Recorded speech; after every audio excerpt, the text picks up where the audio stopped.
Alright, so we're on to the front. We're going to do a few things up here. As you can see, I've already got some parts off.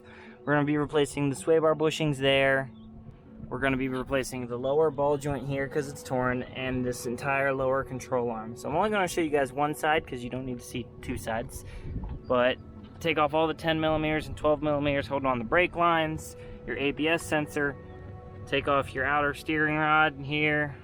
They're either 9/16 or 11/16. That's the size of the bolts for everything, including your suspension fork. You're going to need to take that out. You're also going to need to take out your half shaft because you got to get to these two bolts here. So half shaft has to come out, and I'm also going to take it off up here, take the entire spindle off.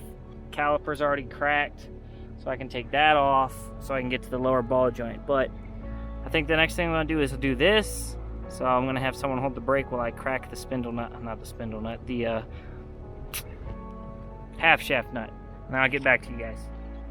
Alright, so as you can see, we have the entire assembly off already. We just took off the nut and banged the old ball joint out. I'll show you why we're replacing it.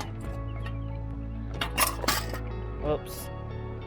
But as you can see, it's completely torn because I forgot to put in one of the retaining clips on there. So now we got to replace that ball joint, which we have right there. These right here were 11/16. They were really tight.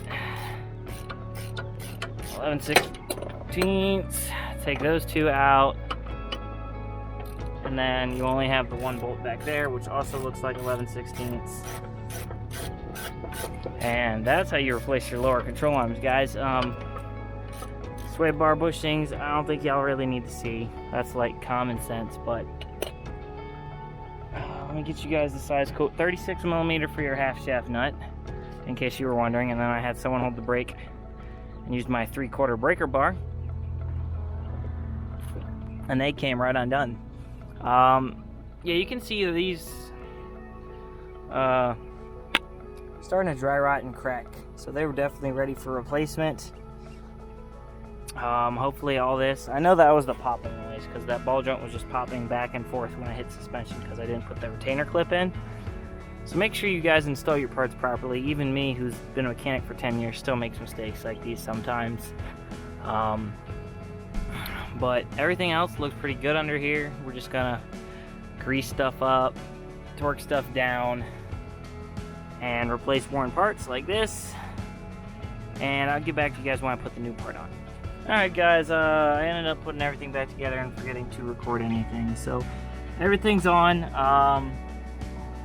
The ball joint, all I did, because there was no clip in right there that you can see, I was able to just flip it upside down and bang it out with the hammer.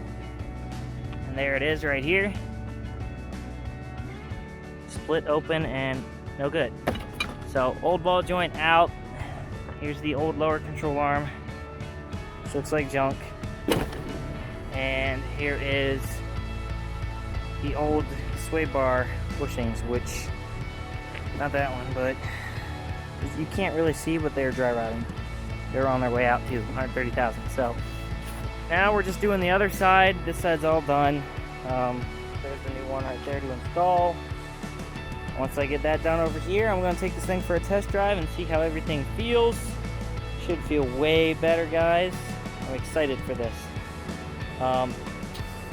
Still need to probably get a new half shaft boot for this side since I tore it when this thing broke down for me. But other than that, this thing is it's coming along, guys. So I'll see y'all later.